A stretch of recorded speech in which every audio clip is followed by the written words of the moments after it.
Telangana assembly నిరవధికంగా వాయిదా పడింది. మొత్తం 10 రోజుల పాటు అసెంబ్లీ జరగడంతో 82 గంటల 47 నిమిషాలు సభ నడిచింది అని స్పీకర్ ప్రకటించారు.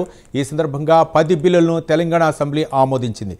మరోవైపు ఒక బిల్లును స్పీకర్ సెలెక్ట్ కమిటీకి సిఫార్సు చేశారు. ఇంకోవైపు ద్రవ్య వినిమయ బిల్లును అసెంబ్లీ ఆమోదించింది.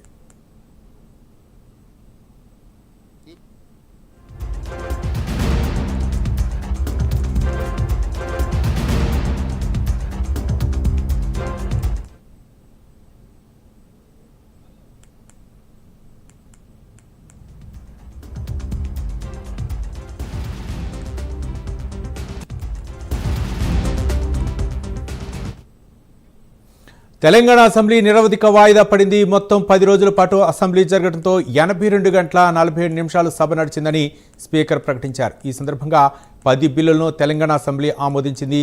మరోవైపు ఒక బిల్లును స్పీకర్ సెలెక్ట్ కమిటీకి సిఫార్సు చేశారు. ఇంకోవైపు ద్రవ్య వినిమయ బిల్లును అసెంబ్లీ ఆమోదించింది.